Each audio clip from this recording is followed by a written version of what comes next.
کروں. اعوذ باللہ من الشیطان اللعین الرجیم. بسم اللہ الرحمن الرحیم. السلام علیکم ورحمۃ اللہ وبرکاتہ. ناظرین، گزشتہ 2-3 دنوں سے ایک ویڈیو جو وائرل ہو رہی ہے جس میں ملعون زمانہ وسیم یزیدی، کیونکہ یہ یزیدی ہے، یہ رضوی نہیں ہو سکتا کیونکہ رضوی سادات ہوتے ہیں. یہ حقیقت میں یزیدی ہے، ملعونی ہے اور فرعونی ہے. میں کہہ رہا ہوں کہ اس نے قرآن پاک کے تعلق سے جو کچھ بھی بکواس کی ہے، پہلے تو میں اس کو قرآن پڑھنے کی اور سمجھنے کی صلاحیت ہی نہیں ہے، کیونکہ قرآن ہدایت دیتا ہے متقین کو، اور یہ ملعون متقی تو دور کی بات مسلمانی نہیں ہے. میں آپ کے سامنے یہ بات رکھتا چلوں. اس ملعون نے سپریم کورٹ میں ایک ریٹ داخل کی ہے. اس سے پہلے کہ میں اس ملعون کو جواب دوں، میں شہریار والا جاہی صدر و بانی آرزو ثانیہ زہرا کمیٹی یہ واضح طور پر کہتا ہوں کہ میں وسیم ملعون کی یہ حرکت پر کڑی سے کڑی مذمت کرتا ہوں، اور یہ بتانا چاہتا ہوں کہ اس ملعون کا خطاً سرے سے شیعت کا اس کا کوئی تعلق نہیں ہے. یہ دین اسلام کے دائرے سے خارج ہے اور اس کی حرکت ناقابل قبول، ناقابل برداشت ہے. ہم اس کی شدید ترین مذمت کرتے ہیں. اور یہ یزیدی کی نسل کا ہے. جس طرح یزید نے سن 60 ہجری میں کہا تھا کہ کوئی کتاب نہیں ہے اور کوئی وحی کا، اس نے وحی کا بھی انکار کیا تھا. نعوذ باللہ، یہ ملعون بھی اسی کی نسل کا ہے، کیونکہ یہ ملعون اور فرعون یہ سب ایک ہی فرقے کے، اسی کی نسل جو آج تک چل لیتے آ رہی ہے. یہ جو نئے نسل جو یزید کو اور فرعون کو نہیں دیکھے ہیں، آج کے فرعون اور آج کے یزید کو اس کی شکل میں دیکھ لیے. یہ اسی کی ناجائز اولاد ہے جو آج آپ کے سامنے گھوم رہی ہے.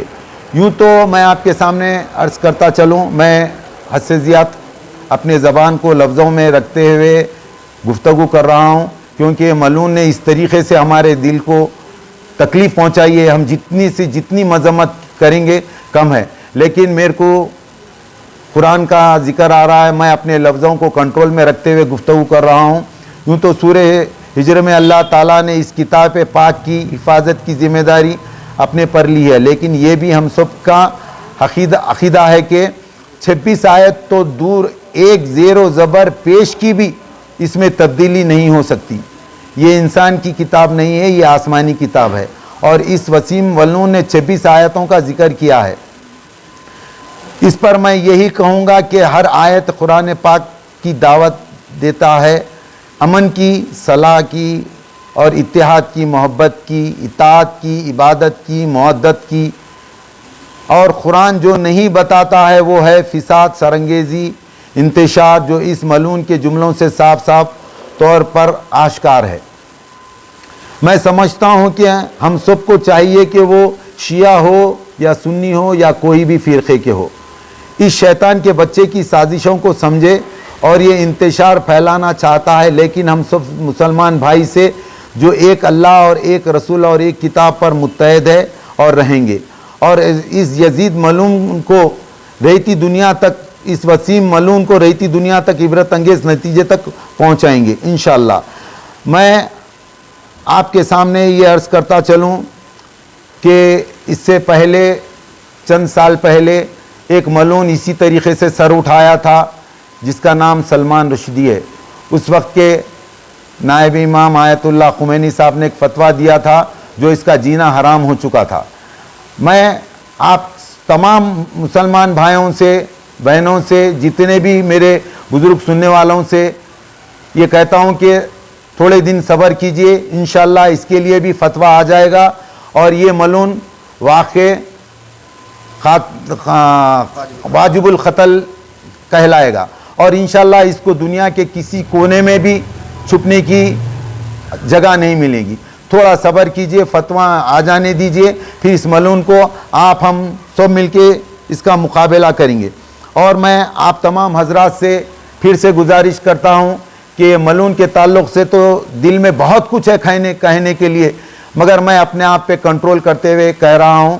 میرا مقصد یہ ہے کہ جتنا چاہے میں اس کے تعلق سے بولوں، مگر مجھے شریعت اجازت نہیں دیتی ہے، کیونکہ یہ میرا ویڈیو وائرل تقریباً ہر جگہ پہ گھومے گا. اور میری تمام بھائیوں سے گزارش ہے کہ یہ میرے ویڈیو وائرل کو تقریباً جگہوں پر پہنچائے اور کہے کہ ہم اپنے غصے کا انتقام اس طریقے سے لے کے آ رہا ہے، سو جمعے کو ہر جمعے کو اس ملون کے لیے دعائے بد کرے اور اللہ تعالیٰ اس ملون کو جلد سے جلد اس دنیا سے رخصت کرنے کے لیے دعا کرے. اور میں ہر مسجد کے پیش امام سے، نائب امام سے اور مصلیوں سے گزارش کرتا ہوں کہ وہ اپنے اپنے محلے کے اندر جہاں جہاں پر مساجد ہے، جہاں جہاں پر نماز ہو رہی، بالخصوص جمعے کی نماز میں اجتماع میں یہ ضرور کہے کہ اس ملون کے لیے ہم بد دعا دیں اور جلد سے جلد اللہ تعالیٰ اس کو دنیا سے اٹھا لے. اور مجھے یقین ہے یہ جلد سے جلد واصل جہنم ہو جائے گا. اور میں آپ کے سامنے یہ کہتا چلوں کہ اس ملون کے واسطے ہم آپ مل کے جلد سے جلد جو کرنا ہے فتوے کے بعد کریں گے انشاءاللہ. وآخر دعوانا الحمدللہ رب العالمین. اور میں آپ کے سامنے ایک بات عرض کرتا چلوں، آرزوئے ثانیہ زہرا کمیٹی کے سیکریٹری جناب سرفراز حسین خان LLB ہے، ایڈوکیٹ صاحب ہے، وہ اپنے خیالات کا اظہار کریں گے. بسم اللہ الرحمن الرحیم. سب سے پہلے تو اللہ کی بارگاہ میں شکر گزار ہوں والد محترم کا کہ انہوں نے مجھے اپنا نمائندہ بنایا کہ قانونی کارروائی کی جائے اس، جیسے والد محترم نے کہا، وسیم یزیدی کے اوپر. اس سے قبل کہ میں اپنے قانونی خیالات کا اظہار کروں، میں واضح طور پر بتانا چاہتا ہوں کیونکہ ذاکر اہل بیت ہونے کے نتیجے کے باعث ہم خطاً سرے سے اس طرح کے بیانات کا، اس طرح کے یزیدی، فرعونی اور نمرودی حرکتوں کا شدید ترین مذمت کرتے ہیں، کڑا سے کڑا مذمت کرتے ہیں. اس سے پہلے بھی ہم نے اس ملون کی مذمت کی تھی. شیعہ قوم اس سے کوئی بھی طرح کی وابستگی نہیں رکھتی، یہ شیعہ قوم سے کسی بھی طرح سے منسلک نہیں ہے. میں تو یہ کہتا ہوں کہ کوئی بھی مسلمان فرقے کا یہ حصہ نہیں ہو سکتا، کیونکہ اس نے کلام پاک کی شان میں گستاخی کی ہے. اور یہ وہی کلام پاک ہے جہاں پر اللہ فرما رہا ہے کہ وہ کتاب ہے، ذالک الکتاب لا ریب فیہ ھدی للمتقین، یہ کتاب ہے جس میں کوئی شک نہیں ہے، کوئی رد و بدل نہیں ہو سکتا. 26 آیتیں تو دور کی بات ہے، ایک آیت تو دور کی بات ہے، ایک زیر و زبر و پیش یا نقطے کا بھی رد و بدل یا تحریف نہیں ہو سکتی. ہم سب کا یہی ہمارا عقیدہ ہے، متحدہ طور پر عقیدہ ہے کہ ہم ایک خدا کو مانتے ہیں، اللہ سبحانہ اللہ تعالیٰ کو، ایک رسول پیغمبر صلی اللہ علیہ وآلہ وسلم کے ہم امتی ہے، اور ہم خانہ کعبہ کو اپنا ایک قبلہ مانتے ہیں، اور ہم کتاب پاک قرآن مجید کو اپنی کتاب مانتے ہیں جس میں کوئی تحریف کی گنجائش نہیں ہے، کیونکہ خداوند عالم اپنے ذمے لے رہا ہے اس کی حفاظت کی. اور یہ ملون کے بارے میں کیا کہا جائے کہ جس کے اوپر سینکڑوں کیسز درج ہے. میں تمام مومنین مسلمان کو یہی علم میں لانا چاہتا ہوں کہ یہ ملون کے اوپر اتنے کیسز چل رہے ہیں فروجری کے، چیٹنگ کے، کیونکہ یہ 2004 سے لے کے 2021 تک پرسنل لا بورڈ کا چیئرمین، چاہے وہ مایاوتی کی حکومت ہو، چاہے وہ اکھلیش سرکار کی حکومت ہو، چاہے وہ یہ یوگی آدتیہ ناتھ کی حکومت ہو، وہاں پر اسے چیئرمین بنایا گیا تھا، جس کے چلتے اس نے 70 کروڑ کا گھوٹالہ کیا ہے، جہاں پر اس نے بڑے امام بارگاہوں کی زمینوں کو وقف کو بیچ ڈالا ہے، اور ہاسپٹلوں کو بیچ ڈالا ہے، اس نے مساجدوں کو بیچ ڈالا ہے، اس نے مدرسوں کو بیچ ڈالا ہے. یہ کرتے ہوئے اپنے آقاؤں کو خوش کرنا چاہ رہا ہے. یہ اپنے آقاؤں کو، نہ جانے کون سے آقاؤں کو یہ خوش کرنا چاہ رہا ہے، کیونکہ یہ 26 آیتوں کی تحریف نکالنے کی بات آزادی سے پہلے بھی کسی یونٹ نے کی ہے بغیر نام لیے، کیونکہ ہمارے مومنین مسلمان کافی علم رکھتے ہیں کہ یہ کس کی بولی بولے جا رہا ہے. سمجھے کہ سپریم کورٹ میں رٹ داخل ہو چکی ہے، PIL داخل ہو چکی ہے، یعنی معاملہ سنگین ہے. یہ اکیلے نہیں کر رہا ہے، یعنی اس کے تار کہیں نہ کہیں کسی نہ کسی سے جڑے ضرور ہے، کیونکہ اس سے پہلے بھی ہم نے اس کے خلاف احتجاج کیا تھا، کڑی سے کڑی مذمت کی تھی. کیا کوئی قانونی کارروائی اس کے خلاف ہوئی؟ نہیں. ہم حکومت سے دستبستہ گزارش کرتے ہیں کہ قانونی کارروائی سخت سے سخت کرے، تاکہ ایک پیغام جائے ہندوستان کی عوام کو کہ آرٹیکل 25، آرٹیکل 26، آرٹیکل 27 اور article 28 according to the Constitution of India permits you to the freedom of religion. کوئی بھی آپ کے عقائد کے خلاف نہیں بول سکتا. تحریف کرنا تو بہت دور کی بات ہے، لیکن جس طرح سے شریعت میں مداخلت ہوئی تھی، خدا یا مسلمانوں متحد ہو جائیے. ہمارا جب خدا ایک ہے، نبی ایک ہے، کتاب ایک ہے، قبلہ ایک ہے، تو ہم کیوں ایک نہیں ہو سکتے؟